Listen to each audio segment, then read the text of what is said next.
Olá, boa noite, amigos e amigas aqui do nosso canal do YouTube, do Apostolado de Defesa Católica Salve Maria. Estamos todos juntos a partir de agora em mais um programa do nosso apostolado, hoje sobre história da igreja, tá? E falando sobre a Inquisição, a última parte, né? A última parte, sei que vocês não aguentam mais de falar toda semana, já é a 7ª semana seguida, né? Praticamente desde o mês de setembro estamos falando sobre esse assunto relacionado à Inquisição. Mas hoje vamos encerrar, né, esse assunto, pelo menos a princípio, né, no momento nós vamos estar encerrando hoje. Tá? Mas antes de falar sobre isso, eu gostaria de convidá-los para que juntos possamos fazer a nossa oração inicial. Senhor, aqui estamos reunidos em Teu nome, desejosos de construir Teu reino. Que o Espírito Santo que enviaste aos nossos corações e mantém viva a Tua presença em nós, nos ensine o que devemos refletir e os passos que devemos dar, para que, fortalecidos com Tua graça, possamos realizar os Teus desígnios.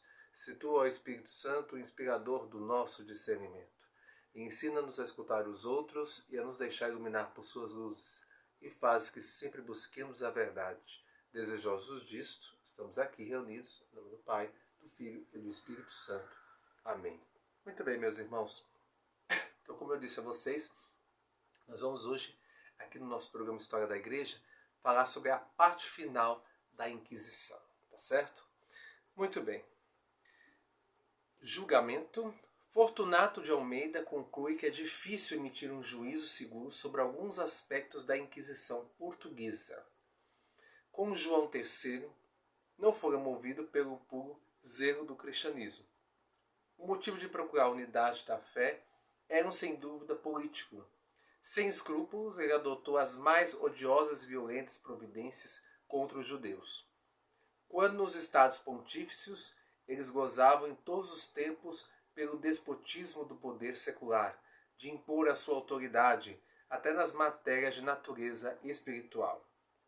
Essas palavras foram escritas antes de serem confirmadas pelas tiranias nazistas e também comunistas.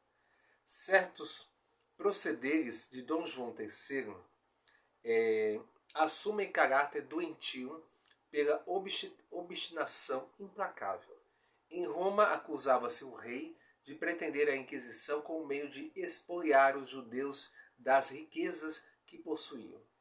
As dificuldades financeiras em que se debatia a administração pública corroboram a suspeita. Precisava só imitar o confisco dos bens praticado em Castela, onde tanto se abusava dele. Fortunato de Almeida conseguiu reunir dados estatísticos sobre uma temporada de grande atividade inquisitorial. A estatística não deixa de ser instrutiva. Damos só os números totais. De 1684 a 1747, portanto, em 63 anos, foram sentenciados em todo o território português 4.672 acusados, dos quais só 146 foram relaxados à justiça secular. 3,1% dos julgados. Em Évora, entre 804 réus, nenhum foi relaxado, o que prova que as sentenças dependiam em larga escala da disposição dos juízes. Em Lisboa, em certa época, nota-se um máximo de rigor que só ali no curto prazo de 17 anos custou a vida a mais da metade dos condenados. Naquele tempo de recrudescimento em Lisboa, era inquisidor Dom Nuno da Cunha Ataíde, de 1706 a 1750.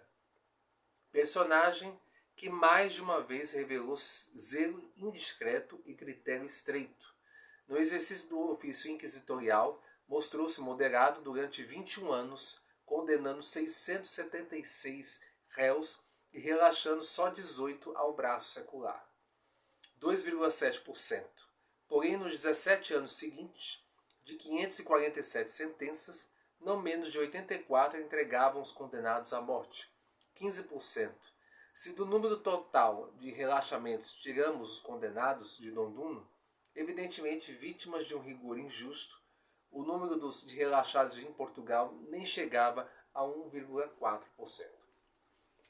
Esses números não seriam excessivos até em países civilizados odiernos. Em nossos dias, os despotas modernos nos acostumaram a números diferentes. Quanto ao julgamento total da Inquisição Portuguesa, deveríamos repetir em parte o que acima julgamos da Inquisição Espanhola. Em particular, ela deu ao país e suas colônias, entre as quais o Brasil, apaziguamento do povo, unidade religiosa e preservação do protestantismo, o período pombalino. Uma grande figura, aos olhos de muitos adversários da Igreja Católica, é Sebastião José de Carvalho, conde de Oeiras, o famoso Marquês de Pombal. Nada mais do que o Marquês de Pombal, né? Afirmam ter sido ele quem primeiro, por princípios liberais, ousou levantar-se contra a dominação eclesiástica e quebrar o poder tirânico da Inquisição. Para refutar as diversíssimas acusações, basta expor a verdade histórica. É verdade que Pombal começou a derrogar os privilégios da Inquisição, mas os motivos foram exatamente os mesmos que orientaram Dom João III na fundação do mesmo tribunal. Este queria ampliar seus direitos, dominando a Inquisição. Aquele queria o mesmo aumento de poder, suprimindo a Inquisição a favor do Fórum Civil. Que seu proceder não era ditado pelo amor da liberdade nacional e da justiça. É patente pelo seu modo de governar e o coloca ao lado dos maiores tiranos da história. Sem nos preocupar com esses desmandos puramente pessoais e políticos, consideramos aqui só suas relações com os representantes da Igreja. Já antes de chegar ao poder, o futuro Marquês de Pombal era antipático a Dom João V. Conheço cabalmente o espírito turbulento, hipócrita e audacioso de Carvalho. O rei negou-se até a morte a confiar o ministério a Sebastião J. de Carvalho. Foi o fraco Dom José I que o chamou e o constituiu como ministro. Em 1754, o padre Gabriel Malagrida, vindo do Brasil, encontrou o Marquês e não saudou por não o conhecer. Apostrofado pelo ministro por causa da irreverência, o padre se desculpou com humildade. Em seguida aproveitou do encontro para avisar reverentemente ao ministro que o Sr. Mendonça, irmão de Carvalho, granjeara tanto ódio no Maranhão que se devia prever uma desgraça. Aconselhou tirá-lo dali. Em consequência desse encontro, que considerou como duplo desaforo, o ministro julgou perder o atrevido jesuíta. Também o tornava ciumento a celebridade que Malagrida alcançou na época do terrível terremoto de 1755. Malagrida morrerá e com ele toda a companhia de Jesus. Acompanhemos primeiro a sorte de Malagrida. Em 1758, houve um atentado contra o el-rei, Dom José I. Pouco depois, o padre Malagrida foi preso, acusado de cumplicidade no atentado e encerrado sem julgamento. Durante 2 anos, nas masmorras subterrâneas. Entretanto, Pombal preparou o tribunal que devia dar aparência legal à sua vingança. O número apostólico foi removido de Portugal, mas para o ministro ter mais liberdade de ação. Na Inquisição Pombal, removeu os inquisidores que não lhe agradavam e os substituiu por indivíduos de sua feição. A que ponto ele dominava o rei, ficou patente pela ousadia de remover o próprio irmão de Dom João I do cargo de inquisidor-geral e substituí-lo por seu próprio irmão Paulo Carvalho. Também foi removido Frei Francisco de Tomás, porque declarara que não concorria para a condenação do desgraçado jesuíta, porque não via prova alguma dos crimes que lhe increpavam. O velho frade foi desterrado para Angola, morrendo na viagem. Finalmente, Malagrida foi citado diante do tribunal. Teve que apresentar-se com a batina meio apodrecida pelo ar da masmorra. Durante 2 anos não lhe tinham concedido mudar de roupa. Olha só que situação, né? Cumplicidade no atentado contra El Rei não era da alçada do tribunal eclesiástico, pelo que Pombal forjou novas acusações apropriadas. Malagrida teria escrito 2 obras de conteúdo ridículo, por exemplo, que Santa Ana fizera antes de nascer. Antes de nascer, 3 votos. Um ao Pai Eterno, outro ao Filho e ao terceiro ao Espírito Santo, etc. Consta que uma dessas obras foi escrita por um infame que recebera de Pombal como recompensa a pensão de um valor bem alto, né? Um valor de mais de R$ 1.000.000, que seria mais ou menos hoje. Né? Quanto mais tarde, o Luís V, rei da França, leu a sentença do Santo Ofício e exclamou indignado: nesse caso também eu devia mandar executar esse desgraçado louco, que se julga Pai Eterno. Em janeiro de 1761, apareceu a escandalosa sentença que fez exclamar o próprio Voltaire. Ao excesso do ridículo e do absurdo ajunta-se o excesso do horror. Malagrida era declarado réu de heresia, de blasfêmia, de falsas profecias e por trás de tais crimes devia ser degradado das ordens e relaxado ao braço secular.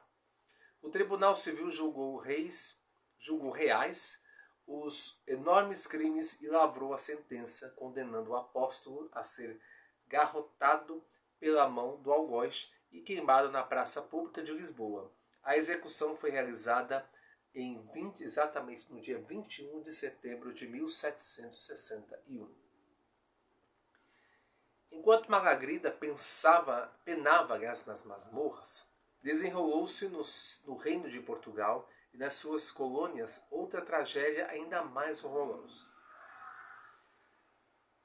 Sem ter a menor prova de culpabilidade, Pombal fez arrebanhar todos os jesuítas do reino e atirá-los às ribas marítimas da Itália, como sumo desprezo à Santa Sé.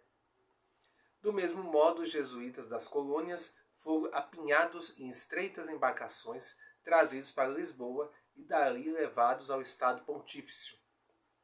As indicações dos números variam e averiguamos as seguintes. Da história de Moore, deduzimos que 220 foram tirados só do Brasil. Eleva a 1.100 os jesuítas depositados nas praias pontífices.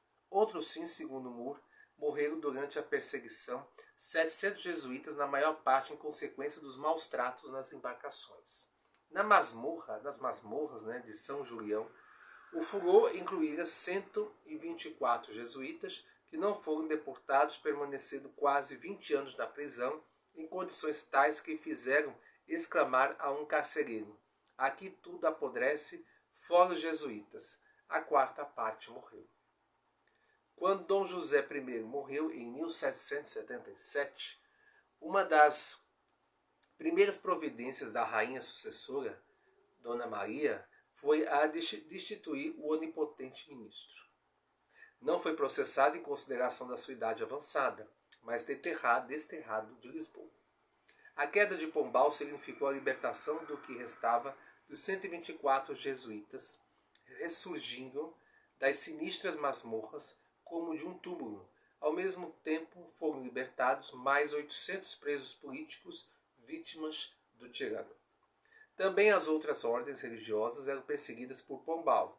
Entre outras medidas pérfidas, ele fomentava nos mosteiros a decadência da disciplina para tornar os monges desprezíveis e poder acusá-los de indignos e também de criminosos. O ex-ministro desterrado morreu em 1780 na idade de 83 anos. Parece que a terra se recusou a receber os despojos mortais de semelhante tirano. Tinha escolhido o sepulcro no seu condado de Oeiras. A corte se opôs. Assim permaneceu insepultado durante mais de 50 anos. Na invasão francesa, o esquife foi arrombado e roubado de todas as condecorações e adornos valiosos. O corpo foi queimado. Mais tarde, os franciscanos, guardas do seu corpo, recolheram os restos que ainda em 1832 se achavam num canto da capela franciscana em Pombal. Naquele ano, um membro da Companhia de Jesus, restaurada, vingou seus confrades perseguidos, rezando a missa, né, pelo descanso de São de Sebastião José de Carvalho, conde de Oeiras e marquês de Pombal. Recapitulando, divergem as opiniões dos historiadores sobre a conveniência e utilidade dos tribunais da Inquisição. No julgamento devemos omitir razões ditadas pelo sentimentalismo. Sem dúvida, os métodos usados repugnam aos sentimentos de homens modernos, mas a mesma repugnância nos causa também os tribunais civis daqueles tempos. E, contudo, ninguém dirá que não deviam ter existido. Reprovamos a forma, mas não a instituição, reconhecendo sua necessidade. Se a Inquisição não tivesse alcançado resultados úteis, pelo menos os melhores representantes da hierarquia eclesiástica teriam pedido sua abolição. Na realidade, não se pode negar que, ao lado de efeitos prejudiciais, a Inquisição teve influência salutar. Sem o esforço comum dos poderes secular e eclesiástico, o Ocidente cristão teria provavelmente terminado num caos de inúmeras seitas de credos e tendências opostas, com todas as consequências de perseguições, ódios, assassínios, insurreições, guerras civis, etc. Foram, como vimos, os inícios destes males que alarmaram os governos e conduziram à criação de órgãos repressivos. De modo semelhante, fala o Dicionário Teológico Católico, em vista do caráter antissocial dos cátaros e outros sectários, devemos reconhecer que a causa da ortodoxia não era outra senão a da civilização e do progresso. Se o catarismo se tornasse só igual ao catolicismo, os efeitos teriam sido desastrosos. Se o ascetismo que professavam se tornasse universal, devia levar à extinção da raça humana. Eles consideravam pecado qualquer esforço de melhoramento material, o que teria paralisado completamente o progresso da sociedade. A seita antissocial dos cátaros desapareceu e da mesma forma foram surpresas outras seitas. Repetidas vezes nesse estudo, que nós tivemos aqui, tivemos a ocasião de focalizar com efeito benéfico e apaziguamento do povo e a preservação dos países latinos da invasão do protestantismo. Na Antiguidade e Idade Média, o cristianismo já tinha levantado a humanidade da profunda degradação do paganismo. Renascera a pureza dos costumes, a honradez e honestidade nas relações humanas e dignidade da mulher, a liberdade pessoal. Garantindo a unidade da fé, a Inquisição concorreu poderosamente ao progresso e brilho da cultura ocidental, a mais perfeita da história da qual até hoje todos nós participamos. Quando a Inquisição perdeu sua influência e se originou a grande cisão na fé que dividiu o Ocidente em dois campos, o católico e também o protestante, os efeitos prejudiciais logo se manifestaram. Além das guerras de religião, já citadas aqui, ao longo dessas 7 semanas que nós tivemos, sintomas de decadência eram as desenfreadas perseguições das bruxas, pavorosa reverência das superstições e o declínio geral da religiosidade. Aqui devemos considerar também uma opinião expressa até por historiadores católicos. Lamentam que a Igreja se tenha apresentado ao povo cristão com face tão sinistra, como perseguidora e opressora do homem humilde, gerando nele o pavor, a aversão à religião e ao anticlericalismo. Os fatos históricos, como vimos, provam o contrário. A aversão à religião verdadeira e o anticlericalismo encontravam-se naquele tempo precisamente entre os hereges, antes de qualquer ação inquisitorial. Foi o povo que, com mais insistência, muitas vezes com fanatismo, reclamava a perseguição dos dissidentes e, às vezes, sem contar, se deixou arrastar a levantes sangrentos, aplaudiu o tribunal da fé e aquietou-se com a sua aparição. Sentia seguro e protegido pela Inquisição. Os autos de fé eram realmente demonstrações entusiásticas de fé ardente. O povo afluía em massa para protestar sua fidelidade a Deus, à Igreja e à pátria. Muitos comparam os autos de fé com os congressos religiosos nossos dias. O próprio ato era uma festa religiosa.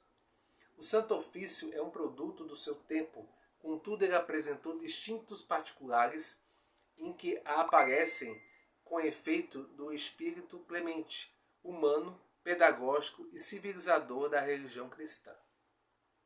Sua tendência fundamental era medicinal e não vingativa, a reintegração do criminoso na sociedade humana, que muitos consideram uma conquista dos nossos dias, era a praxe antiguíssima e primordial da Igreja. Pelo que se vê desde o princípio, a Inquisição foi mais benévola e progressista do que os tribunais seculares, pois estes não davam ao réu a liberdade de reconhecer seu extravio, enquanto aquela não entregava ao braço secular aqueles que abjuravam seu erro nas mãos do bispo, senão apenas os pertinazes, com o que subtraiu numerosos extraviados à prisão e até ao cadafalso, evitando a confiscação de seus bens e, por conseguinte, a ruína e miséria de suas famílias. O Dicionário Teológico Católico acrescenta: em suma, podemos pensar que a substituição e o funcionamento dos tribunais da Inquisição realizavam um verdadeiro progresso nos costumes. Não somente eles tinham acabado com a era das execuções sumárias, mas ainda tinham diminuído consideravelmente as condenações que rematavam com a pena de morte. Ademais, muitos condenados mereciam a morte por outros crimes de direito comum. A Inquisição só se aplica e justifica pela mentalidade daqueles que representavam o poder civil e o poder religioso na Idade Média e pelo horror que lhes inspiravam o crime da heresia. Para compreender semelhante instituição é preciso formar-se uma alma ancestral. Notemos que esta conclusão não é completa, lembrando só o horror da heresia e omitindo o grave dilema em que se achava o poder civil e religioso, o de sucumbir ou de reagir com todos os meios possíveis. Vivemos numa época democrática que se gaba de ter dado às nações a liberdade social e pessoal. Tão hipnotizado é o homem moderno desta liberdade, que a quer absoluta e se revolta contra qualquer limitação. Proclama-se a liberdade política e chega-se ao extremo de exigir tolerância até para atividades francamente subversivas, permitindo graves políticas calúnias contra os governos livres, doutrinação revolucionária das massas. O que acontecerá quando aquela semente medrar? Em flagrante contradição com o princípio exagerado da liberdade, quase todos os países livres admitem aquele partido que vê seu ideal na completa ditadura, nominalmente a ditadura do proletariado, na realidade uma oligarquia tirânica que achou sua expressão inconfundível na Rússia, na China e também em países satélites. Nunca houve escravização tão completa como debaixo de um jugo comunista e sua Inquisição moderna. A polícia secreta pratica, sem proceder jurídico, torturas, execuções, morte lenta em campos de concentração numa extensão astronômica. Alucinados pela quimera de liberdade absoluta, abrimos caminho e facilitamos o advento da nossa escravização. Assustados, os propagandistas dessa liberdade, que se enterra a si mesma, já veem como em certas regiões o povo desnorteado chega à dominação pelas eleições democráticas, porém não conclui que se deva dar cabo à desorientação sistemática do povo. Exige-se hoje completa liberdade de opinião e de imprensa. Nenhuma polícia tem o direito de impedir os agitadores de toda espécie nas suas atividades, provocando o ódio dos operários contra os seus patrões, caluniando de imperialismo a economia livre, a licenciosidade pública, a imoralidade em recintos fechados, as exibições escandalosas e desmoralizadoras dos cinemas, rádio, televisão, vão aumentando no ritmo de avalanche devastadora. Só 2 ou 3 decênios trouxeram mais depravação dos costumes do que muitos séculos anteriores.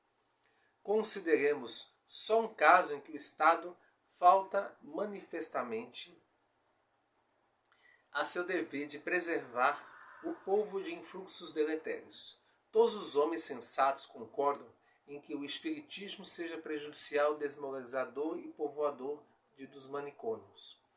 Contudo, permite-se que o povo ingênuo e ignorante seja aliado em massa a este movimento pernicioso.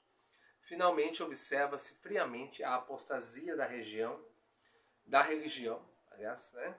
como se sua falta não abrisse lacuna fatal na nossa cultura e civilização. É permitida toda a propaganda antirreligiosa e as difamações dos representantes das confissões religiosas.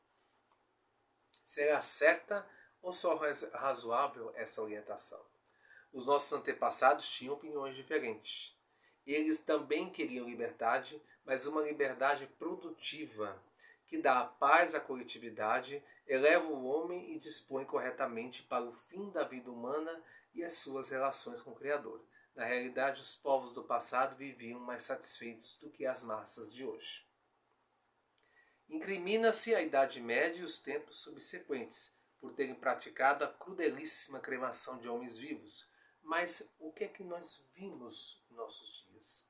Durante a última guerra, armaram-se tanques e soldados com os horríveis lança-chamas que acertavam suas vítimas a 80 ou 100 metros de distância. Essa arma infernal tinha a finalidade declarada de queimar vivos os adversários e é impossível avaliar o número de milhares que em poucos anos morreram desta morte horrenda. Negamos a validade do pretexto de que na guerra tudo é permitido. Os governos modernos, e não só aqueles que considerávamos inferiores, arrogam-se o direito de queimar vivos, não delinquentes como os tribunais do passado, mas soldados obrigados a lutar e inocentes do conflito. Nós reprovamos os procederes dos nossos antepassados. Eles, por sua vez, ficariam sumamente indignados pela moderna guerra total, com seus bombardeios, em que morreram dilacerados, intoxicados, queimados vivos, centenas de milhares de inocentes, desde crianças até anciãos. Foram lançados milhões de bombas incendiárias sobre pacíficas moradas. Foram destruídos imensos valores culturais e monumentos históricos. Não vamos infligir os povos do passado, admiráveis na sua ardente religiosidade, a injúria de os comparar com os degenerados pagãos modernos, encarnados principalmente nos nazistas que pareciam definitivamente sepultados debaixo da cultura cristã. Os nazistas, obedecendo cega e criminosamente a um chefe tresloucado, exterminaram, além de outras vítimas, 5 milhões e outros falam de 7 milhões de judeus, entre os quais 1 milhão de crianças. Um crime inominável e único na história, uma ignomínia para o gênero humano. Ainda tinham a hipocrisia de acusar os judeus de ter alguma vez, cerca de 3.000 anos atrás, exterminado seus inimigos. Talvez alguns milhares. Os mesmos nazistas desenterravam muitos escândalos cometidos por pessoas ou partidos políticos católicos. Contudo, emudeceram aos poucos em relação à Inquisição, porque temiam o confronto dos seus métodos com os procederes do tribunal religioso. Os crimes dos comunistas contra a vida de inocentes superam ainda em número as vítimas dos nazistas, e ambos nazistas e comunistas fizeram e fazem-se réus de torturas com crueldade científica, diante das quais empalidecem as torturas do passado. Não podemos fazer uma própria comparação entre os crentes antigos e os materialistas modernos. Estes se colocaram à margem da cultura e da moral, tomando manifesto o que precisamente os antigos queriam evitar pela instituição do tribunal religioso da Inquisição, que a decadência religiosa é a maior desgraça do gênero humano. Ok? Muito bem, meus irmãos. Então essa aqui é a conclusão desse tema, né? Referente à Inquisição. Tá certo? Eu até pensei em comentar mais uma coisa, mas devido ao tempo eu não vou mais me prolongar. Vamos entrar diretamente então no nosso momento de pedido de oração. A gente reza então por todas as almas que estão do purgatório. Amanhã é dia de finados, né? Então cada um de vocês reza também pelo seu ente querido, né? Ente querido, querida, falecido ou falecida, né? Eu vou rezar em especial pelos meus pais, pelo meu irmão, pela minha tia Maria Fernanda dos Santos e por Dona Maria Belmira Bento. Pela recuperação da saúde de Dona Romana Maria de Jesus, por Dona Sulema, por Dona Ana Lúcia, pelo Paulo Luiz, pelo Monsenhor Guilherme, pela Carla Cibele, pelo avô e a mãe do José Luiz, pela cura e libertação de Isaura Fabiana, Adriana Araújo, Judite Júlia, a Dona Luzinete e também o João Lucas. Pelos que estão desempregados, Dona Ana Lúcia, Paulo Nazário, esse que vos fala, e a Luciclésia. Em especial pelo Kleberson, e também a gente reza pelo fim da guerra no Oriente Médio, pelo Papa, pelos bispos do mundo inteiro, pela santificação do clero mundial, pelos diáconos Marinaldo Souza e também pelo diácono Carlos Foian. Por todos os leigos, em especial pelos nossos amigos e amigas de qualidade, Luciclésia, Dona Vera Lúcia, por todos os nossos irmãos, né, que acompanham o nosso trabalho, né, e também pelo nosso apostolado de defesa católica. Rezemos também pela união de todos os cristãos à única igreja do nosso Senhor Jesus Cristo, que é a Igreja Católica Apostólica Romana, e que assim Deus possa atender a todos os nossos pedidos. Amém. Pater noster, quis in celis, sanctificetur nomen tuum, adveniat regnum tuum, fiat voluntas tua, sicut in cielo et in terra. Pane nostrum quotidianum da nobis hodie, et dimitte nobis debita nostra, sicut et nos dimittimus debitoribus nostris, et ne nos inducas in tentatione, sed libera nos a malo. Amém.